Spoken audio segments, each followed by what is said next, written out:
안녕하세요, 캡틴입니다. 무엇을 위해 살아야 하나? 네, 저는 게임 대박을 위해서 밤낮을 가리지 않고 네, 열심히 일했습니다.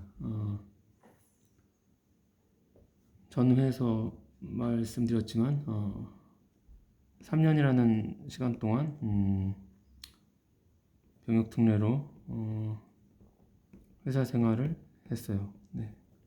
그리고 그때 만들었던 축구 게임으로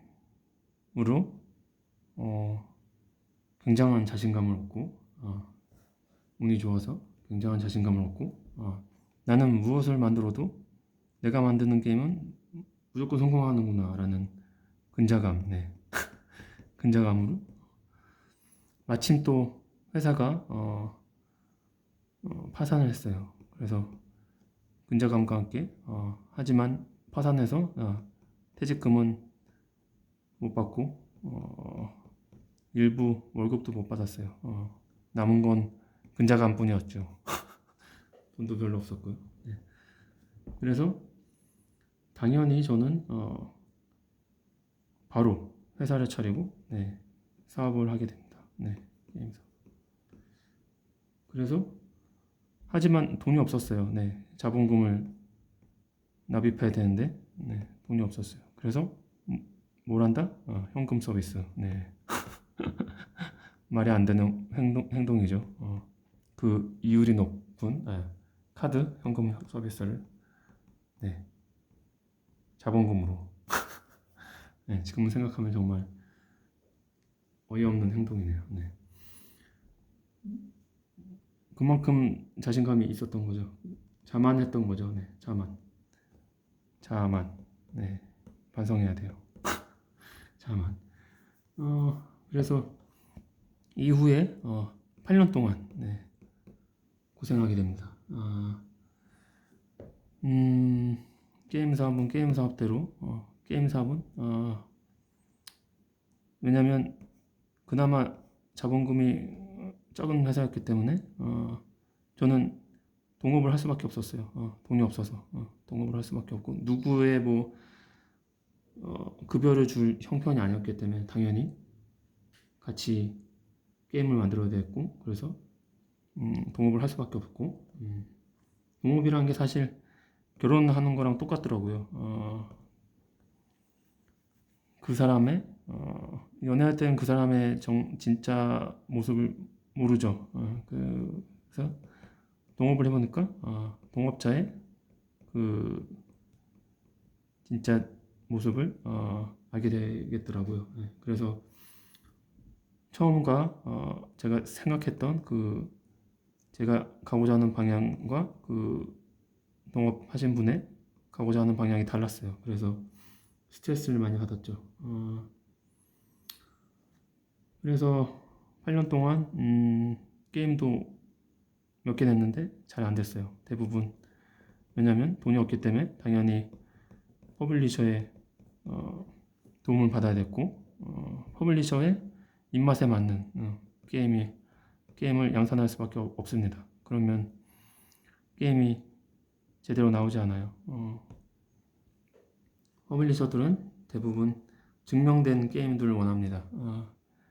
메이플 스토리가 잘 됐으면 그 당시에는 이 비슷한 걸 만들어주길 원했어요. 그런 식이죠. 예. 그래서 증명된 성과를 게임으로 내주길 바랬죠. 사실 저는 뭐 이때 당시에 그 동업자 만들고 싶었던 진짜 게임이 있었는데 그런 게임들 시도를 못하고 대부분 다 퍼블리셔. 네. 물론 돈이 없던 저의 책임이죠. 네. 남을 탓할 수는 없습니다. 네. 모든 건 제 책임이죠. 그래서 엄청난 스트레스를 받고 그때 스트레스가 얼마나 안 좋은지 새삼 느꼈습니다. 왜냐면 어느 날 갑자기 왼쪽 눈이 안 보여요. 네. 그래서 병원에 갑니다. 왼쪽 눈에 이렇게 어떻게 보이냐면은 이 예를 들어서 이걸 봐야 되는데 왼쪽 눈을 보면 이게 여기가 뿌예요. 잘 안 보여요.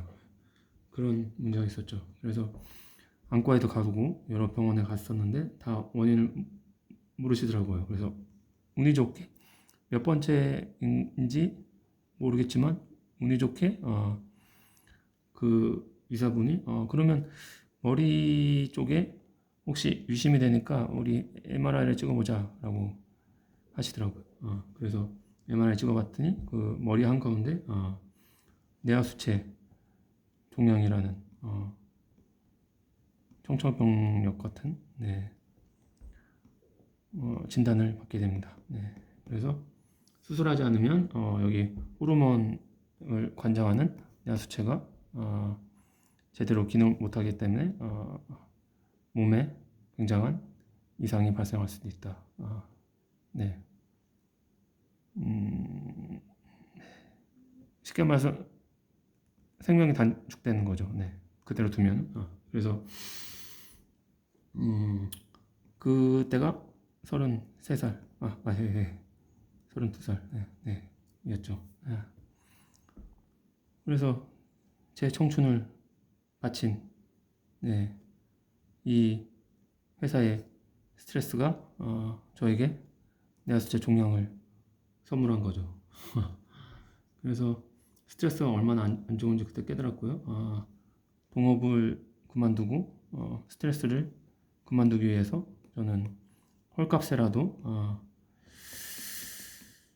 네, 회사를 정리하고 싶었어요. 그래서 동업자분에게는 설득을 하고 그래서 헐값에 팔게 됩니다.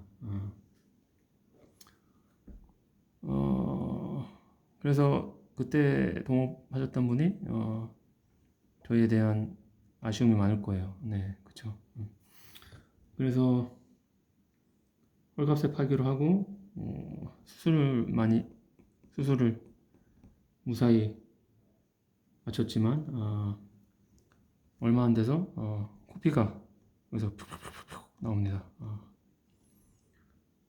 근데 코피가 그 일반적인 코피는 그냥 찍 나오잖아요. 근데 뿅뿅뿅뿅 이렇게 나오는 거예요. 그래서 와 이건 이러다 죽겠구나라는 생각이 들더라고요. 그래서 처음 기절까지 해봤어요. 그전엔 한 번도 기절을 해본 적이 없는데 마치 모니터가 꺼지듯이 그냥 머리가 꺼지더라고요. 그래서 기절을 하면서 그럼에도 불구하고 이 사이에 순간에 지난 인생이 이렇게 주마등처럼 막 왜 이렇게 살았을까? 왜 이렇게 살았을까? 네, 엄청 후회되죠. 이대로 죽으면 이렇게 허무한데 왜 이렇게 살았을까? 하면서 이제 쓰러지게 됩니다. 그런데 다행히 이제 싸대기를 맞으면서 네, 정신 차리면서 그러면서 이제 다시 입원하면서 피를 멈추고 수혈을 하게 됩니다. 7팩을 맞았어요. 수혈을.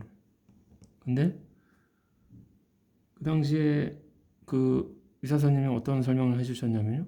한 팩을 맞을 때마다 100만 분의 1로 에이즈에 걸릴 수 있다라는 말을 하시더라고요. 그러면 곱하기 7이죠.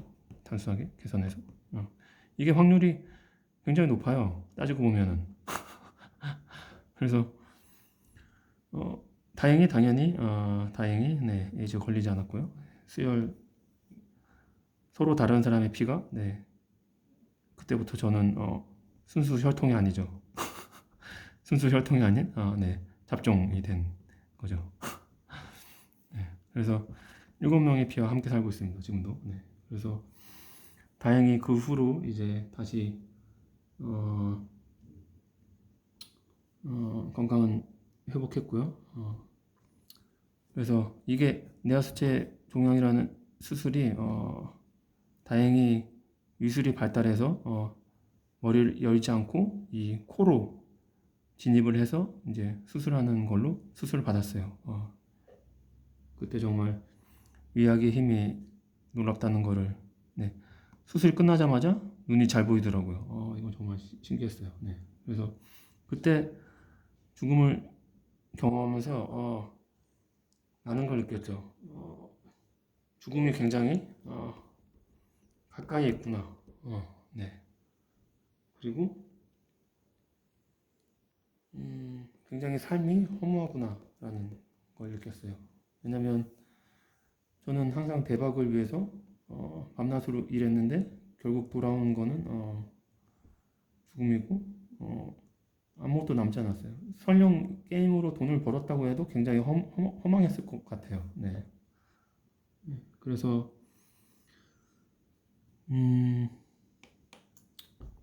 그 회사를 대략 뭐 1억 정도에, 네, 팔게 됩니다. 네, 농업자들과 나눈 후죠. 그러니까 뭐, 네, 그게 저한테 떨어진 게 1억이었어요. 네. 사실 8년 동안 그냥 회사 생활 해도 이 정도는 저는 모을 수 있었을 거라고 생각을 해요. 왜냐면 그때 쓴 돈도 없었고 회사에서 가져온 돈도 없었고 소비를 많이 했던 것도 아니에요. 그냥 8년 동안 모았어도, 네, 충분히 모을 수 있는 돈이었죠. 네. 32살에 네, 가진 건 1억이고 엄청 큰 병을 얻게 됐죠. 그래서 코 쪽으로 수술해서 1년 동안 이렇게 거의 1년 동안 누워 있었어요. 왜냐면 코에 코가 아물기 코의 구멍이 아물기 전까지는 계속 힘이 들어가면 안 돼요. 그래서 응가를 할 때도 설사약을 먹고 해야 돼요. 왜죠? 힘을 주면 안 되니까. 힘을 주면 머리로 힘이 가서 네, 설사만 찌직찌직찌직. 네, 아주 관리도 힘들었죠. 네. 그래서 계속 누워만 있었는데 그래서 따분한 것도 있었고 어쨌든 그때는 굉장히 쇼킹해서 이 삶과 죽음에 대해서 우리는 어떻게 살아야 되나, 무엇을 왜 살아야 되나라는 고민을 많이 했어요. 왜냐면 일하려는 돈도 당연히 그 의미가 없었고, 그때 당시 저에게는 그 성공도 사실 의미가 없었어요. 돈도, 네, 의미가 없었고, 왜냐? 죽음 앞에서 네, 다 아무것도 소용없습니다. 그래서 사실은 1년 동안 고민 많이 했죠. 어떻게 살아야 될까? 그냥 이렇게 8년 동안 밤낮으로 일했는데 이게 과연 의미 있을까? 그냥 차라리 즐겁게 워라밸 하면서 즐겁게 지내는 게 차라리 좋지 않을까? 신나게 놀고 근데 이러기에도 어차피 나중에 나이 먹어서 죽으면 그 즐겁게 산 삶 자체도 그렇게 큰 의미는 없더라고요. 그래서 그때부터 이제 인문학 책과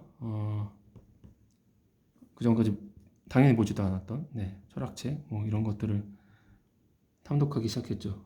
그리고 여기에 더해서 남은 1억 가지고 어떻게 나는 이후를 설계해야 될까. 그래서 경제에 관련된 책도 많이 봤습니다. 네. 그래서 1년 동안 거의 누워서 책만 본 것 같아요. 네. 그래서 이 시간이 저에겐 턴어라운드 되는 가장 소중한 시간이었고요. 그래서 인생이 180도 바뀌었어요. 이후에 160도라고 썼네요. 180도네. 그래서 이 32살에 드디어 삶을 돌아보게 된 거죠. 운이 좋게도 죽음에 가까이 가면서 삶을 돌아보게 됩니다. 그래서 그때 결론이 우연히, 그러니까 즐겁게 살아야 될까 아니면 뭘 위해 살아야 될까 계속 답을 얻지 못했는데 우연히 어떤 다큐멘터리에서 그때 월스트리트에 대한 다큐멘터리가 있었어요. 그래서 우연히 보게 됐는데 그게 이제 이쪽으로 수학 잘하는 분들이 이제 화랑장을 틈타서 많이 오게 됩니다. 근데 어떤 A라는 분은 이제 공학 박사. 네. 그분은 어떤 공학이냐? 다리 설계를 하시는 분입니다. 네. 설계. 근데 이분이 이제 월스트리트로 오면서 연봉, 돈을 위해서, 머니를 위해서 오게 되죠. 그래서 많은 돈을 벌게 돼요.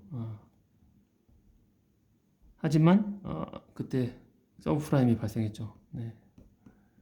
그래서 이것들을 설계했던 월스트리트의 사람들에 의해서 많은 대중이 갑자기 힘든 삶을 살게 된 거죠. 그래서 이 공학 박사가 그때 했던 말이 뭐냐면 내가 다리 설계를 했을 때는 돈은 비록 그렇게 많이 벌지 못했지만 내가 이 C라는 마을과 E라는 마을을 연결하는 다리를 만들어서 여기에 살고 있는 많은 분들의 편의를 증진시키고 행복을 증진시키는데 기여를 했다는 거죠. 하지만 월스트리트에 와서 돈은 많이 벌었지만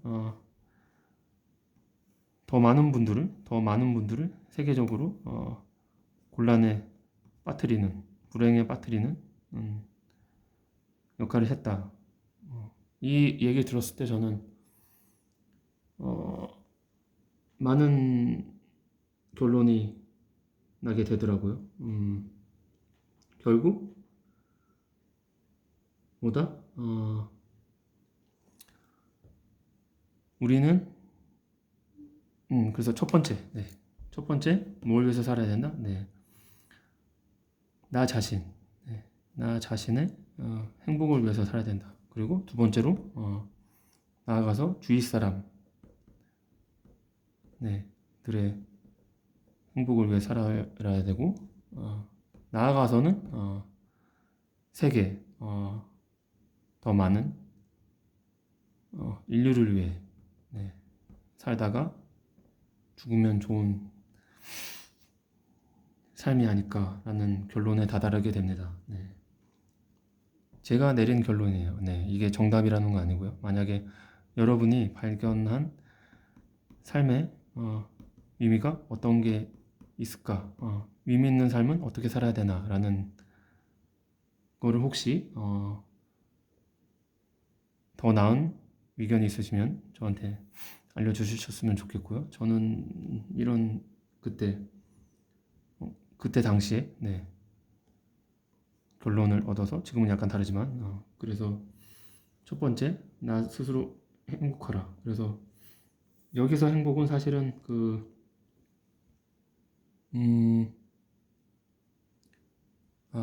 이거는 다음 회로 넘겨야 되겠네요. 너무 길어졌습니다.